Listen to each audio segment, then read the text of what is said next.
Sir, ടിബറ്റിലൂടെ ഇന്ത്യയിലേക്ക് ഒഴുകി വരുന്ന ബ്രഹ്മപുത്ര നദിയിൽ ഒരു വലിയ അണക്കെട്ട് പണിയാൻ ചൈന തീരുമാനിച്ചിരുന്നു.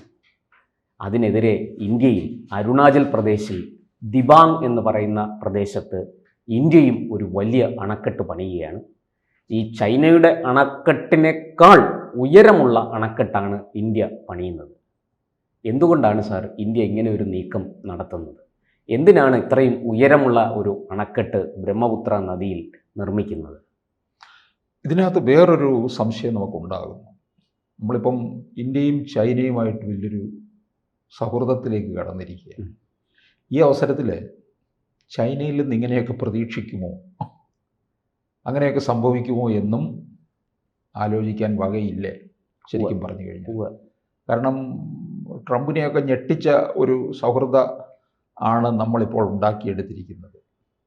ആ സാഹചര്യത്തിൽ ഇന്ത്യ, റഷ്യ, ചൈന അച്ചുതണ്ട്. അതെ, ഇത് വളരെ നേരത്തെ തീർച്ചപ്പെടുത്തിയ ഒരു കാര്യമായിരിക്കും. മുമ്പും ഇതിനെ സംബന്ധിച്ച് ചില വാർത്തകൾ നമ്മളതിന് ചർച്ച ചെയ്തിട്ടുള്ളതുമാണ്. പക്ഷെ എന്തായാലും ചൈനയാണ് അതാണ് നമ്മുടെ സുരക്ഷ നിലനിർത്തണം. ചൈനയെ വിശ്വസിക്കാൻ കൊള്ളില്ല എന്ന് പൊതുവെ പണ്ടേ ഉള്ളതാണ്. അതിനൊക്കെ ഒരുപക്ഷെ മാറ്റം ഉണ്ടാകാം, എപ്പോഴും അങ്ങനെ ആകണമെന്നില്ല. അപ്പോൾ എന്തായാലും നമ്മൾ സുരക്ഷ തേടണമെന്നുള്ളതാണ്. അതുകൊണ്ടാണ് നമ്മൾ അവരുടെ ഒരു ഭീഷണി നേരിടാൻ തന്നെയാണ് ഒരു ബദൽ തന്ത്രമായിട്ട് ബ്രഹ്മപുത്രയിൽ പടുകൂറ്റൻ അണക്കെട്ട് നിർമ്മിക്കുന്നത്. അതായത് സാർ, അവിടെ നിർമ്മിക്കുന്ന അണക്കെട്ട് പെട്ടെന്ന് നമ്മളുമായിട്ടൊരു സംഘർഷം ഉണ്ടായാൽ അതങ്ങ് തുറന്നു വിട്ടാൽ വലിയ വെള്ളപ്പൊക്കം നമ്മുടെ ചില കിഴക്കൻ സംസ്ഥാനങ്ങളിൽ അത് വലിയ പ്രശ്നങ്ങൾ സൃഷ്ടിക്കും. അപ്പോൾ അവരുടെ അണക്കെട്ടിന്, ചൈനയുടെ അണക്കെട്ടിൻ്റെ ഉയരം 267 മീറ്ററാണ്. ഇന്ത്യൻ അണക്കെട്ടിൻ്റെ ഉയരം 278 മീറ്ററാണ്. അതിനേക്കാൾ 11 മീറ്റർ അതെ കൂടുതലാണ്. ഇത് നമ്മുടെ സ്ഥലം എന്ന് പറയുന്നത് അരുണാചൽ പ്രദേശിലെ ദിബാങ് ആണ്. ചൈന അണക്കെട്ടിലെ സ്ഥലം അരുണാചൽ അതിർത്തിക്കപ്പുറം ടിബറ്റിലെ നിങ്ങയിൽ ആണ്. പിന്നെ ഇന്ത്യയുടെ ഡാമിലെ വൈദ്യുതി ശേഷി എന്ന് പറയുന്നത് 2880 മെഗാവാട്ട്. ചൈനയുടെ ഒരു വലിയ ജലവൈദ്യുത പദ്ധതിയായിട്ട് തന്നെയാണ് നമ്മൾ അതിനെ കൊണ്ടുപോകുന്നത്. ചൈനയുടെ ഡാമിലെ 5 പുതിയ വൈദ്യുത പദ്ധതികളാണ്. നിർമ്മാണ ചെലവ് നമുക്ക് വരുന്നത് 17,069 കോടി രൂപയാണ്. നിർമ്മാണ ചെലവ് ചൈനയുടേത് 16,700 കോടി ഡോളറാണ്. പിന്നെ നമ്മുടെ ഈ പദ്ധതി പൂർത്തിയാകുന്നത് 2032. ഏതാണ്ട് ഇനിയിപ്പോ ഒരു 6-7 വർഷം കൊണ്ട് പൂർത്തിയാകും. അത് ആ പറഞ്ഞ തീയതിയിൽ തന്നെ അത് പൂർത്തിയാവുകയും ചെയ്യും. കാരണം നമ്മൾ നരേന്ദ്രമോദി സർക്കാരിൽ നിന്ന് കേട്ടിട്ടുള്ളതെല്ലാം അങ്ങനെ ഓരോ വർഷം നമ്മൾ മിസോറാമിൽ കണ്ടു.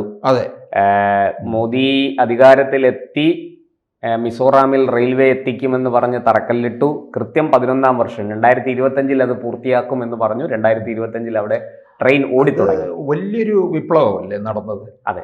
അപ്പോൾ അതുപോലെ ഇക്കാര്യത്തിനകത്തും പിന്നെ നമുക്ക് വലിയൊരു നേട്ടമായിരിക്കും കൈവരിക്കാൻ പോകുന്നത്. അപ്പം ബ്രഹ്മപുത്ര നദിക്ക് കുറുകെ അവരുടെ ഭീഷണിക്ക് കുറുകെയാണ്. ഏതെങ്കിലും വിധത്തിൽ നമ്മളെ സമ്മർദ്ദത്തിലാക്കാം എന്ന് ചൈന കരുതുന്നുണ്ടെങ്കിൽ ആ വെള്ളം അങ്ങ് വാങ്ങി വെച്ചേരെ അതിവിടെ ചെലവാകില്ല എന്നാണ് ഇന്ത്യയുടെ നയം. ഈ സൗഹൃദം ഒക്കെ പറയുന്നുണ്ടെങ്കിലും എപ്പോഴാ അതിനകത്ത് മാറ്റം സംഭവിക്കുക എന്ന് നമുക്ക് പറയാൻ കഴിയില്ല. അതെ, നമ്മൾ ഈ ട്രംപ് ഇങ്ങനെ ഇടയൊന്നും ഇങ്ങനെയൊക്കെ സംഭവിക്കുമെന്ന് പ്രതീക്ഷിച്ചു. ഇന്ത്യയും അമേരിക്കയും വലിയ കൂട്ടുകെട്ടിലേക്കാണ് പോകുന്നതെന്നാണ് മനസ്സിലാക്കി വന്നത്. അല്ല, നയതന്ത്ര വിദഗ്ധർക്കൊക്കെ പലർക്കും അറിയാമായിരുന്നു ട്രംപിനെ പോലെയുള്ള ഒരാളിനെ അങ്ങനെ നമുക്ക് പൂർണ്ണമായിട്ടും വിശ്വാസത്തിൽ എടുക്കാൻ കഴിയില്ല. പക്ഷെ പൊതുജനം അങ്ങനെ കരുതിയിരുന്നില്ല. അതുകൊണ്ട് തന്നെ അവർക്കത് വലിയ ആഘാതവും ആയിട്ടുണ്ട്. അല്ല, ഇക്കാര്യത്തിലും നയതന്ത്ര വിദഗ്ധരുടെ ഉപദേശപ്രകാരം തന്നെയായിരിക്കും നരേന്ദ്രമോദി ഇപ്രകാരം ചെയ്യുന്നത്. കാരണം നോക്കുക, നമ്മുടെ ഒരു നിർമ്മാണ ചെലവെന്ന് പറയുന്നത് 17,000 കോടി രൂപയിലേക്ക് വരികയാണ്. അത് അപ്പോൾ ഇത്രയും നമ്മൾ പിന്നെ അതിനകത്ത് നമ്മൾ പിന്നെ വൈദ്യുതി ഇത്ര മെഗാവാട്ട് വൈദ്യുതി ഉൽപ്പാദിപ്പിക്കുകയും ചെയ്യാൻ പോവുകയാണ്. പിന്നെ ജലസേചനത്തിന് ഉപയോഗിക്കാം. അല്ലാതെ വെറും ഇവരെ തടഞ്ഞു നിർത്താൻ വേണ്ടി ഒരു മതിൽ കെട്ടി നിർത്തുക എന്നുള്ളതല്ല. അതിനകത്തുകൂടി നമ്മൾ നമ്മുടെ ആവശ്യങ്ങൾക്കും ഇത് ഉപയോഗപ്പെടുത്തി. ബ്രഹ്മപുത്ര നദിയെക്കുറിച്ച് നമ്മൾ കേൾക്കുന്നത്, ഇത് ചൈനയിൽ ഇത് അറിയപ്പെടുന്നത് യെർലങ് സാങ്പോ എന്ന പേരിലാണ് ഈ നദി അറിയപ്പെടുന്നത്. അവിടെ നിന്ന് ഇത് ഇന്ത്യയിലേക്ക് പ്രവേശിച്ചു കഴിയുമ്പോൾ ഈ അരുണാചൽ പ്രദേശിലടക്കം അവിടുന്ന് ഒഴുകി ഇങ്ങ് താഴേക്ക് വരുന്നു. പല ചെറിയ നദികൾ വന്നു ചേർന്ന് ഇതൊരു മഹാനദിയായി മാറുന്നു എന്നാണ്. ശരിക്കും അവിടെ ഉള്ളതിനേക്കാൾ കൂടുതൽ ജലത്തിൻ്റെ അളവ് ഈ ഇന്ത്യൻ മണ്ണിലൂടെ ഒഴുകുമ്പോഴാണ് ബ്രഹ്മപുത്ര അതിൻ്റെ വിശ്വരൂപം പ്രകടിപ്പിക്കുന്നത്. അതിൽ ജലത്തിൻ്റെ അളവ് കൂടുന്നത് ഇന്ത്യൻ മണ്ണിലേക്ക് എത്തുമ്പോഴാണ്. അങ്ങനെ ഒരു കാര്യമുണ്ട് ഈ നദിക്ക്. അപ്പോൾ ഈ പറഞ്ഞതുപോലെ അവിടുന്ന് അണകെട്ടി നിർത്തിയിട്ട് ഒരു സുപ്രഭാതത്തിൽ അത് തുറന്നു വിട്ടാൽ ഇങ്ങോട്ടേക്ക് ആ വെള്ളവും കൂടി ഇങ്ങോട്ടേക്ക് എത്തിക്കഴിഞ്ഞാൽ അത് വലിയ നാശനഷ്ടങ്ങൾക്ക് കാരണമാകും. അത് ശരിയാണ്. അതുകൊണ്ട് ദീർഘവീക്ഷണത്തോടു കൂടി തന്നെയാണ് മോദി ഈ കാര്യത്തിൽ പ്രവർത്തിച്ചിരിക്കുന്നതെന്ന് നമുക്ക് കരുതാം. അതുപോലെ ഈ ചൈനീസ് ഭാഗത്തുള്ള അണക്കെട്ടിൽ നിന്ന് തുറന്നു വിടുന്ന ഈ അധിക ജലത്തെ എന്ത് ചെയ്യാന്നറിയാം, തടഞ്ഞു നിർത്തിയിട്ട് നിയന്ത്രിതമായിട്ട് നദിയിലേക്ക് ഒഴുക്കി വിടുന്നതിന് വേണ്ടിയാണ് അണക്കെട്ട് നിർമ്മിക്കുകയും കൂടെ ചെയ്യുന്നത്.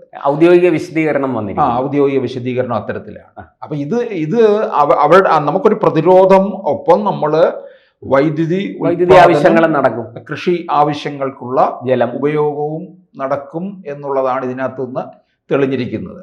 കാരണം ഇതിനകത്ത് ഏതെങ്കിലും തരത്തിൽ ഈ ഒരു അട്ടിമറി നമുക്ക് നേരെ ഉണ്ടായാൽ അത് തടയാൻ നമ്മൾ എല്ലാ മുൻകരുതലും എടുത്തിരിക്കും.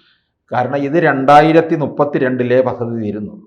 അപ്പോഴത്തേക്ക് ഇന്ത്യയും ചൈനയുമായിട്ടുള്ള ബന്ധം ഏത് തരത്തിലാകും എന്ന് ഉറപ്പൊന്നുമില്ല, പറയാൻ പറ്റത്തില്ല. അത് കഴിഞ്ഞിട്ട് പിന്നീട് എപ്പോഴും ഒരു ദീർഘവീക്ഷണമുണ്ടല്ലോ. ആ ദീർഘവീക്ഷണത്തിന്റെ അടിസ്ഥാനത്തിൽ നമ്മൾ നോക്കണം. പണ്ട് ഇപ്പൊ നെഹ്റുവിന്റെ കാലത്ത് നമ്മൾ കണ്ട ചൈനയും ഇന്ത്യയും അല്ല ഇപ്പോഴത്തെ ഇന്ത്യയും ചീനി ബായി എന്നാണ് പറഞ്ഞുകൊണ്ടിരുന്നത്. അവസാനം ബായി അവിടെ കയറി മാന്തി കുറെ സ്ഥലവും അടിച്ചുകൊണ്ട് പോയി നമുക്കിട്ട് പണിയും തന്നു. ഇപ്പോഴും കുറെ അധികം സ്ഥലം അതെ ഇങ്ങനെ മാന്താൻ ശ്രമിച്ചുകൊണ്ടിരിക്കുകയാണ്. പക്ഷെ ഇപ്പൊ ഏതാണ്ട് അതിനൊക്കെ തടയിട്ടു.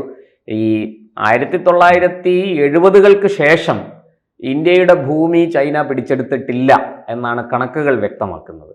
ഈ 62-ലും 65-ലും ഒക്കെയാണ് ഇത്തരത്തിൽ ചൈന അതിരുമാന്തി.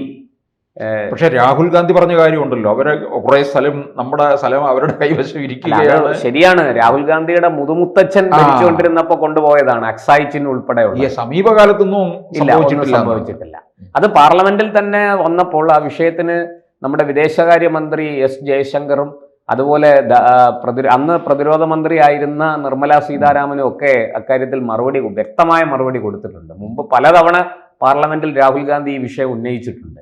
എല്ലാ തവണയും അദ്ദേഹത്തിന് എന്താ പറയേണ്ടത്, അദ്ദേഹത്തിനെ വായടപ്പിച്ചിരിക്കുന്ന വിധത്തിലുള്ള മറുപടിയാണ് കിട്ടുന്നത്. എന്നാലും അദ്ദേഹം ഇത് പറഞ്ഞുകൊണ്ടേയിരിക്കും, ഈ ഇന്ത്യയുടെ ഭൂമി ചൈന കൊണ്ടുപോയി, ഇന്ത്യയുടെ ഭൂമി ചൈന കൊണ്ടുപോയി എന്ന്. ഈ കഴിഞ്ഞ വർഷമാണ് ഈ പദ്ധതിക്ക് തറക്കല്ലിട്ടത് പ്രധാനമന്ത്രി.